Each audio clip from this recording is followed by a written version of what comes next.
अमित कुमार। कैसे हो आप सब? आई होप अच्छे ही होंगे। दोस्तों, आज का जो हमारा टॉपिक है, जैसा आपने थंबनेल में देख ही लिया होगा कि हम कक्षा 11वीं में 75+ अंक कैसे लाए गणित में। ठीक है ना, कि गणित में 75% अंक कैसे ला सके, 75 से ज़्यादा कैसे ला सकें।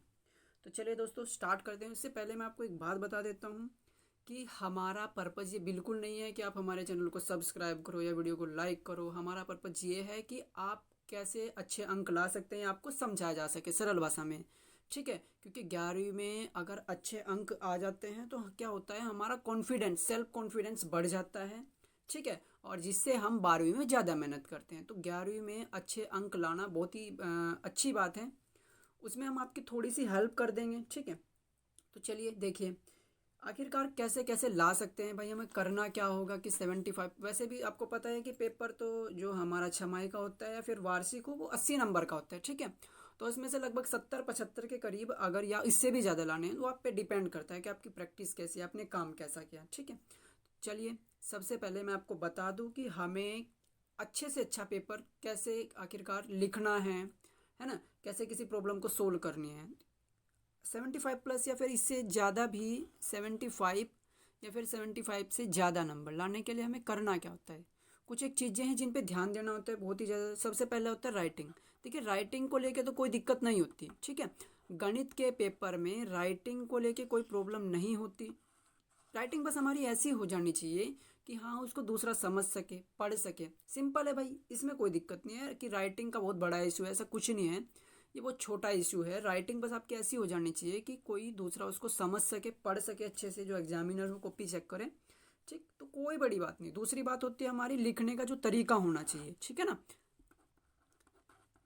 लिखने का किसी भी क्वेश्चन को जब हम हल करते हैं तो उसे लिखते हैं, उसका जो तरीका होगा, लिखने का तरीका। तो गणित के पेपर में लिखने का तरीका वाकई में ही बहुत ज़्यादा इम्पोर्टेंट होता है, बहुत ही ज़्यादा इम्पोर्टेंट होता है। चाहे आप 11वीं में हो, चाहे आप 12वीं में हो, 10वीं में, 9वीं, मतलब किसी भी क्लास में हो सकते हो आप। तो लिखने का तरीका बहुत ही ज़्यादा इम्पोर्टेंट होता है। ठीक है, और लिखने का तरीका बहुत बढ़िया होना भी चाहिए अगर आपको नंबर अच्छे चाहिए। कौन सी बात कैसे लिखनी है वो आपको पता होना चाहिए, कहाँ साइड में लिखना है ना। कुछ जैसे मान लिया जैसे बात करते हैं, मान लिया हमने कहीं पे सेक एक्स की जगह ना सीधा सीधा करके 1/cos x लिख दिया। ठीक है, तो इसको हम बता देंगे साइड में करके कि हाँ भाई हमने ऐसे लिख देंगे, चूंकि सेक एक्स बराबर 1/cos x। इसका मतलब ये है कि हमने इसकी जगह ये रखा, क्योंकि ये फॉर्मूला होता है, इसका हम यूज कर सकते हैं। ऐसे सिंपली अगर हम बात करें एक और बात पे, जैसे हमने मान लिया साइन π/2 माइनस थीटा की जगह ये रख दिया 1/sec थीटा, ऐसा करके। ठीक है, तो इसको कैसे लिखेंगे हम? इसको लिखेंगे चूंकि ये साइन π/2 माइनस थीटा बराबर क्या होता है हमारा कोस थीटा, और कोस थीटा किसके बराबर होता है 1/sec थीटा के। तो ऐसे करके लिख देंगे हम। सिंपल है भाई, लिखने का तरीका बहुत बढ़िया होना चाहिए। ठीक है, कुछ भी मतलब जैसे भी है, तो मैं एक छोटी सी बात बता रहा था आपको। ठीक है, कि ऐसा लिखना चाहिए हमें भाई, नॉर्मली बात है। अब जो तीसरा काम होगा हमारा, तीसरा काम क्या होगा भाई, जब आपका गणित कंप्लीट हो जाए, कोर्स आपका पूरा का पूरा हो जाए, तो अब आपने करना क्या है, बार बार जितनी बार आप रिवीजन करोगे इसका मतलब उतना ही अच्छा आपका स्कोर बनेगा। ठीक है ना, जितनी भी बार रिवाइज करोगे अपने गणित को, दोहराओगे बार बार क्वेश्चन सारे एक्सरसाइज के, है ना, एग्जाम्पल्स को भी दोहराओ तो भी बढ़िया है। तो हमें ये याद रखना है कि रिवीजन बहुत ही ज़्यादा इम्पोर्टेंट होता है नंबर लाने के लिए भी और गणित को अच्छा बनाने के लिए भी। क्योंकि मैथमेटिक्स क्या है, मैथमेटिक्स उसका अच्छा होता है जो प्रैक्टिस करता है। ठीक है ना, गणित जो प्रैक्टिस का खेल है, केवल जिसकी जितनी अच्छी प्रैक्टिस उसका उतना अच्छा गणित। तो प्रैक्टिस बार बार करते रहना है, मतलब रिवीजन करते रहना है। ठीक है, तो रिवीजन जितना अच्छा होगा आपका पेपर उतना अच्छा होगा। तो दोस्तों रिवीजन करो बार बार। जब आपका कोर्स कंप्लीट हो जाए तो कम से कम 2 या 3 बार तो रिवाइज कर ही दो बहुत अच्छे से भाई। और साथ में जब आपका गणित चल भी रहा हो तो पिछला पक्का करके रखो भाई, रिवाइज में अच्छा रहेगा ना, आपको भी थोड़ा अच्छा सा लगेगा। तो ये होगी बात रिवीजन की। रिवीजन बहुत ही ज़्यादा इंपॉर्टेंट है गणित के पेपर में। आपको क्या होता है, अगर क्वेश्चन दिखता है तो आप डर जाते हैं। डर का कारण यही होता है कि आपकी प्रैक्टिस अच्छी नहीं हुई होती उस पर। ठीक है ना, आपने अच्छी तरह से रिवाइज नहीं किया है पूरे गणित को। अगर करते हो आप तो आपको बिल्कुल भी क्वेश्चन से डर नहीं लगेगा। तो इसलिए प्रैक्टिस करिए, रिवीजन करिए। चौथा जो हमारा पॉइंट है कि कक्षा 11वीं के लिए स्कूल में रूटीन होनी चाहिए आपकी जानने की। अगर हम बात करें क्यों होनी चाहिए, तो देखिए सभी को पता है भाई कि जो कक्षा 11वीं का पेपर बनता है वो स्कूल लेवल पे बनता है, ठीक है ना। मतलब स्कूल के टीचर ही बनाते हैं, क्लास टीचर ही बनाते हैं। तो उनमें क्या होता है, वो कुछ एक टॉपिक फिक्स रखते हैं। जैसे कि अगर आपको मान लिया किसी चैप्टर, दूसरे चैप्टर में 2.3 है और साथ में विविध भी है। इसमें विविध मतलब ऐच्छिक जिसको बोलते हैं हम, एक्स्ट्रा जो एक्सरसाइज होती है, इसमें एक्सरसाइज विविध भी है। तो मान लिया टीचर ने वो नहीं पढ़ाई, ठीक है ना।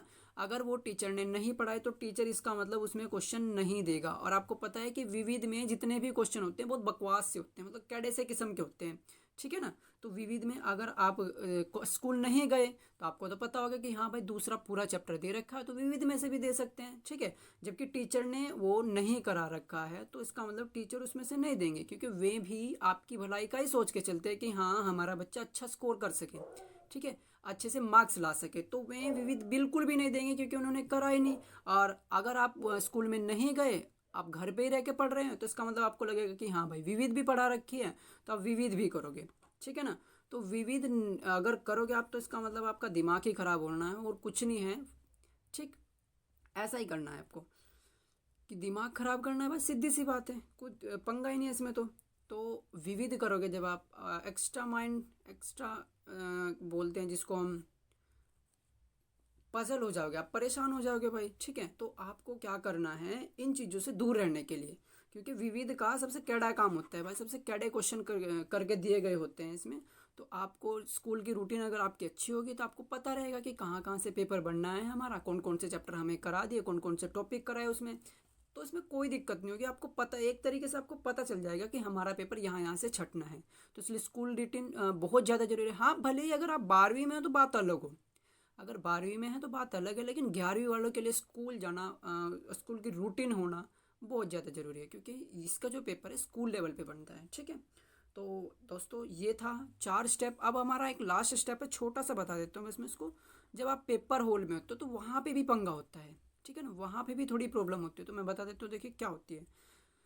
जब आप पेपर में होते हो तो आपके माइंड पे एक प्रेशर सा बना रहता है कि हाँ भाई कैसा होगा पेपर, कैसा हो रहा है, कितना टाइम बचा है। तो असल में होता क्या है, उस प्रेशर को आपको नहीं लेना है, आप अपने माइंड को फ्री छोड़ना है और काम करना है फ्री छोड़ के, क्योंकि अच्छे नंबर लाने के लिए आपका माइंड बिल्कुल शार्प होना चाहिए, ठीक है।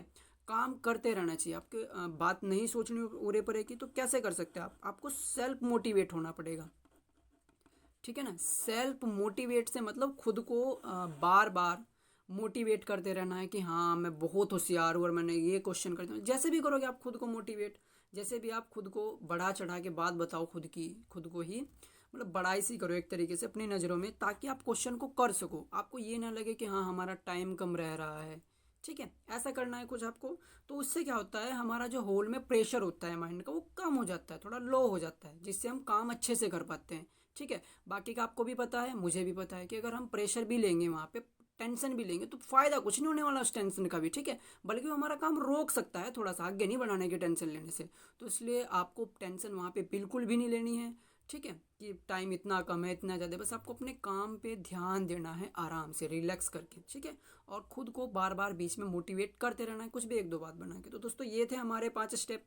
पहला था हमारा राइटिंग। राइटिंग कोई ज़्यादा इंपॉर्टेंस नहीं रखना, बस इतना रखना है कि हाँ दूसरा बंदा समझ सके, सामने वाला, कि हाँ भाई इसने कुछ लिखा है, ये कहना चाह रहा है। दूसरा है लिखने का तरीका, ठीक है। दूसरा है हमारा लिखने का तरीका। लिखने का तरीका मैंने बताया आपको कि लिखने का तरीका गणित के पेपर में बहुत ज़्यादा महत्वपूर्ण होता है। तो लिखने का तरीका आपका बेस्ट हो सकता है। इसकी अगर गाइडलाइन लेना चाहते हैं तो आप उदाहरण में देख लो, जैसे कैसे लिख रखा है उसने, क्या क्या बात बताने की कोशिश करिए, साइड में क्या दिया, तो उदाहरण से आप अच्छी तरह सीख सकते हो। बाकी के आप हो ही होशियार, आपको पता ही होगा कि मेथड कैसा रखना है, ठीक है। तीसरा जो पॉइंट है हमारा रिवीजन का, आपको बार बार बार बार रिवाइज करते रहना है, इससे आपकी मैथ पे पकड़ ज़्यादा होगी। मैं आपको फिर से बता देता हूँ कि गणित उसका अच्छा होता है जिसकी प्रैक्टिस अच्छी होती है, ठीक है। मान लिया आपने पहली बार में गणित बहुत अच्छे से कर लिया, एक बहुत बढ़िया बच्चे की तरह, लेकिन आपने उसका रिवीजन ही नहीं किया तो आपका वो दूर हो जाएगा फिर जो भी अच्छा किया, ठीक है। तो रिवीजन जिसका अच्छा, गणित उसका अच्छा, यानी प्रैक्टिस जिसकी अच्छी उसका गणित अच्छा।